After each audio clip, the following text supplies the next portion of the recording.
there's a bit of debate going on online. And some people say that everybody should be given another chance. And other people would say, well, a criminal is a criminal. And, once a criminal, always a criminal. I don't judge. I'd like to ask the person face to face. And here I am with you. So should everyone be given a second chance, bearing in mind you've essentially got a second chance? And can people change? Yeah, so I would say that the people who are probably saying that no one deserves a second chance are probably watching Pornhub all day long and are breaking the laws themselves every single day. And they're scum-sucking pigs, so go fuck yourselves, all right? Because honestly, if that's the way you move through life, forget about me for a second. Mom, I'm already way past caring.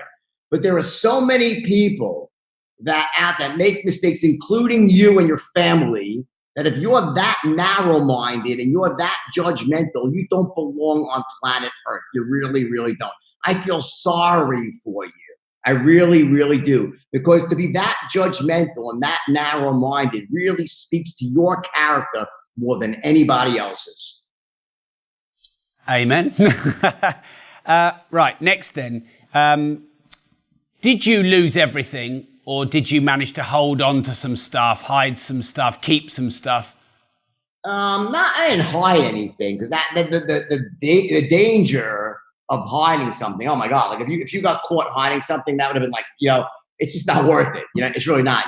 Because I could have gotten 20 more years, right? So no, but I did. They did not wipe me out. They left me with about $1 million or so. And guess what? That $1 million went back because my spending habits were so massive that million. So I had to start over again. So everything I have and have rebuilt is all new money.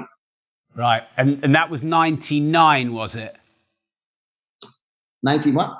Was it 1999 around that time? Yeah, pretty much. Yeah.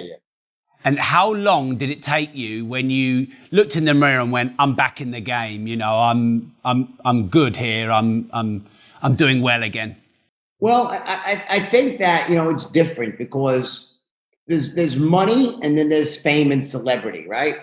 So in terms of like, when I started writing this book, I never ever doubted in my life that I would make a lot of money again. That was never even an issue for me. I always knew that I could go back and make a fortune, never doubted that, not even for a split second.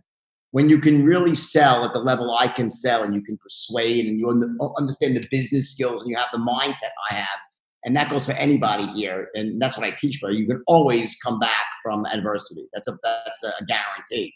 I never thought, though, that I would come back in the way I did by writing a book that would become, like that. I never thought. So that journey happened by accident. I started writing, and then the people loved the early writing so much that I decided to take a year off of just even trying to do anything. But I just wrote for a year.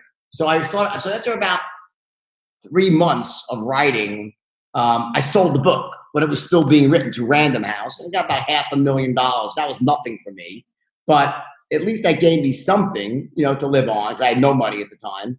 And that was 2005. And then when the book was completed, literally before it was in bookstores, the manuscript got passed around Hollywood and a bidding war started with between Brad Pitt and Leonardo DiCaprio. And there was this crazy weekend where both sides were bidding on the project. It was going up and up. And when it closed, I remember getting this call. I was at my club that I am a member of, a tennis club. And I remember my agent called me, goes, "You're not going to believe this. There's a bidding war going on right now between Leo DiCaprio and Brad Pitt." And then later that night, I got a call from Leo. Marty Scorsese is involved. My agent goes, "This is going to be all over the news tomorrow morning." I said, "Holy shit!" And there it goes. I said, "And there it goes again." And it's and anyone who knew me wasn't surprised because I don't think anyone doubted I would come back from what happened, but I don't think anyone really would come back like that in this way. But that was when I kind of said, "Holy Christ!" I mean, my life is just something to behold. I mean, I write a book. What are the chances of I didn't know how to write? I mean, what were the chances of that happening? It's just slim and nil. And Slim left town a long time ago, so it was pretty shocking even to me with all my abilities I had. I knew I had. I knew I possessed these abilities to make money. That was a shocker, I have to say. On that note then of success, because you said it could be defined differently, would you say your biggest success in that period was making the money again? Was it writing the book and selling the book, selling the film rights? Was it just the fact that you phoenixed yourself from the ashes? Was it that you'd become a more complete person? How did you define success?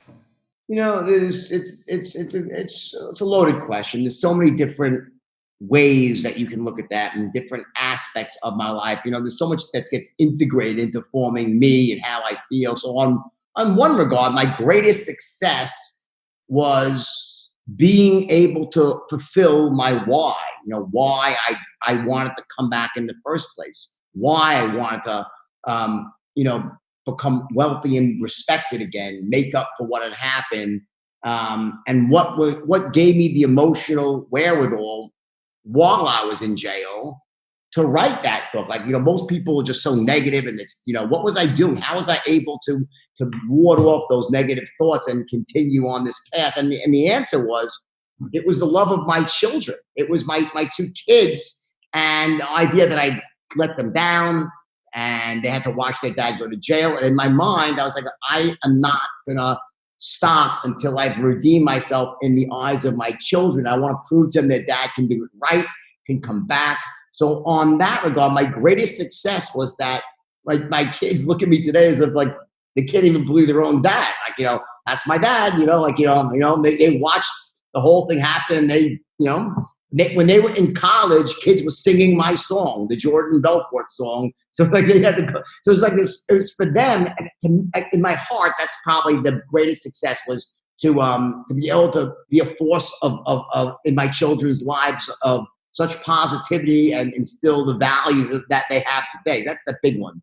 On the financial side, obviously, just, you know, coming back and being able to build a large business again. But mostly about all the people. I mean, I have so many people around the world whose lives I've impacted and empowered. I mean, it's like a nonstop onslaught I get of people writing me these amazing emails and just, you know, about changed their lives. It goes every day. It just goes on and on. It gets bigger and bigger because the straight line system is life-changing for people. It really, really is. And what I did was took something that I misused in my youth and I flipped it into a different way. So it took that power and redirected the energy in the exact opposite direction. And now it turned into this amazing thing that people use all over the world to lift themselves up out of poverty, add zeros onto their income, create jobs for other people, feed their families. It's amazing. It's just amazing.